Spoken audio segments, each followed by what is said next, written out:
Saudi আরব পূর্বাঞ্চল বিএনপির রিয়াদ মহানগর নাসিম শাখার উদ্যোগে চাঁদপুর জেলা বিএনপির সহসভাপতি ও চাঁদপুর 2 নির্বাচনী এলাকার সাবেক উপজেলার chairman M A Shukkur Patwari সম্বর্ধিত হয়েছেন। দোয়া করব, তারেক রহমানের জন্য দোয়া করব এবং চলমান দেশের গণতন্ত্র সংগ্রামের এবং দেশের স্বাধীনতা সার্বভৌমত্বের লড়াইয়ে আমরা আমাদের চার্জার অবস্থান থেকে দায়িত্ব পালন করি।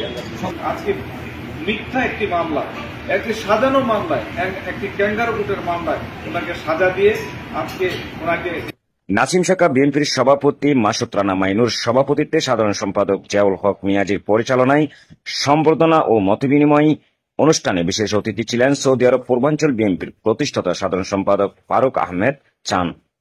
বক্তব্য রাখেন নাসিম শাখা বিএনপির সিনিয়র সহসভাপতি আব্দুর রহিম, সহসভাপতি নান্নু মিয়া, হিরু মিয়া, টিপু মিয়া, আরব আলী মাতব্বর, সাংগঠনিক সম্পাদক ইসমাইল হোসেন, দপ্তর সম্পাদক আব্দুল মান্নান। অনুষ্ঠানে নাসিম শাখা বিএনপির পক্ষ থেকে সম্বর্ধিত প্রধান অতিথিকে ফুল দিয়ে শুভেচ্ছা জানানো হয়। এ সময় প্রধান অতিথি এম এ শুক্কুর পাটোয়ারি বলেন, শহীদ জিয়া ও বেগম খালেদা জিয়ার কর্মের এবং গুণাবলীর ফসল গণতন্ত্রের বাংলাদেশে চলছে আজ দামি গণতন্ত্রের কালো অধ্যায়।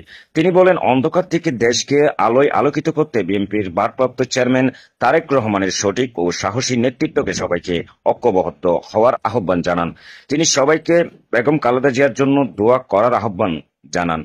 শহীদ জিয়ার আত্মার মাগফিরাত কামনায় বিশেষ দোয়া করা হয়। বিপুল সংখ্যক প্রবাসী বিএনপির নেতাকর্মীরা সময় উপস্থিত ছিলেন।